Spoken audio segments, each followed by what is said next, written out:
Bonjour Katie. Bonjour Morgane. Bienvenue au Salon du Livre. Alors Katie, tu as écrit Chiniya pour la Cour des Miracles.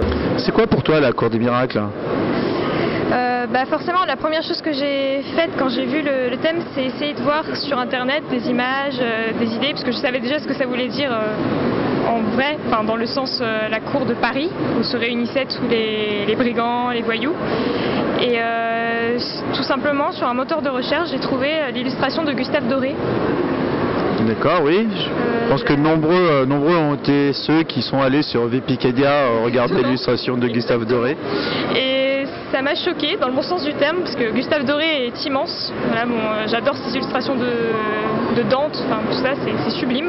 Et celle-là, vraiment, était marquante par les visages, l'ambiance qui en sortait.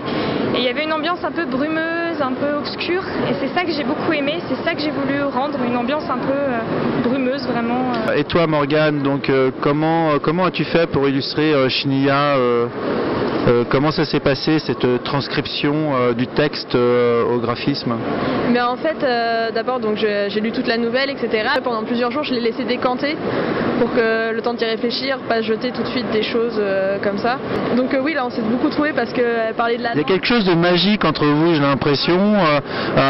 Katie, tu m'avais dit que tu aimais beaucoup les cartes de tarot, la divination, etc. Et Morgane, tu as réussi à nous faire quelque chose qui s'approche de ça, quelque chose d'un peu magique, de très marqué dans un surréalisme, enfin j'allais dire dans un côté un petit peu très onirique, oui. Bah oui, c'est ce que je voulais faire ressortir, la brume est quelque chose aussi, une ambiance assez poétique, parce que je trouvais que son style et tout était très poétique. Je voulais mettre la ville et tout ça, et surtout faire ressortir la lande, et puis avec la manière dont je travaillé d'une façon assez lâchée pour que ça reste vivant. Je voulais vraiment quelque chose, une illustration qui tient en elle-même et qui faisait plonger dans son univers qu'elle avait voulu transmettre.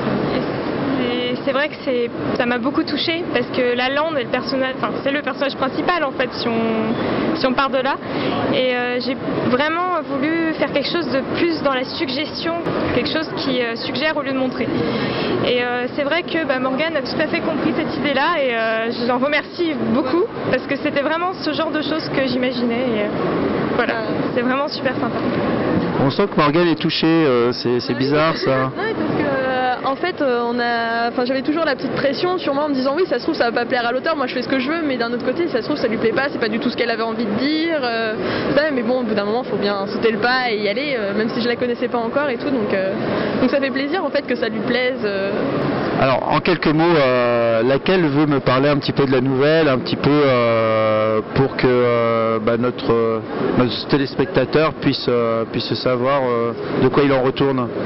Morgane, Katie?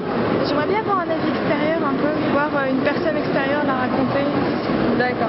Non, en fait, c'était vraiment une nouvelle très chouette. En fait, c'est l'histoire de... C'est un petit garçon en fait, qui est dans une ville, une grande ville, etc. Et il y a une prophétie là-dedans qu'on raconte qu'il y a un prince qui viendra de la lande pour les sauver, un petit peu pour les porter, renverser le gouvernement, etc. Et donc ce garçon, après il grandit, il entend toujours parler de ce prince et tout ça, il voit pas du tout qui c'est, enfin il se demande ce que c'est. Et un jour il se retrouve à être banni en fait et à devoir partir dans la lande. Et à ce moment-là en fait il rencontre une autre personne, un homme en fait, qui a la vingtaine, quelque chose comme ça facilement, et qui en fait qui avait disparu de la ville et tout le monde croyait que c'était ce garçon qui allait devenir le prince.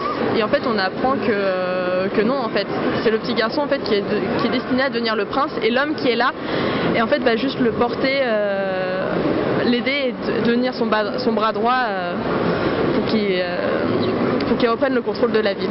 Et du coup les inspirations sont très diverses, alors on retrouve un peu le binôme Arthur et Merlin avec le sage qui va aider le jeune roi.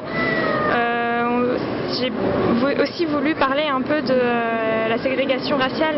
Quand on dit qu'ils ont la peau sombre, ils ont la peau brune, tout revient à là. Il y a une allusion à Armstrong aussi avec ses chansons.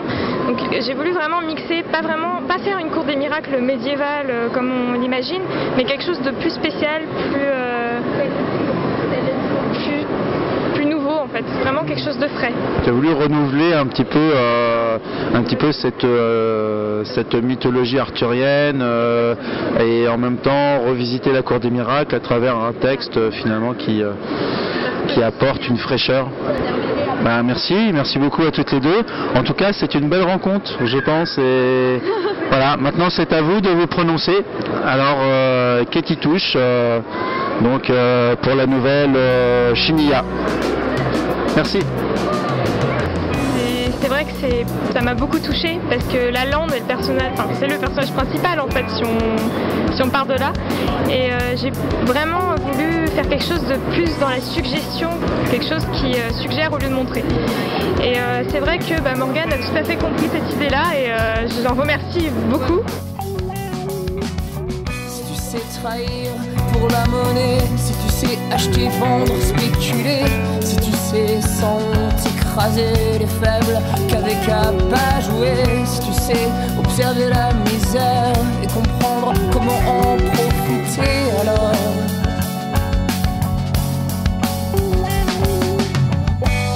tu feras partie des grands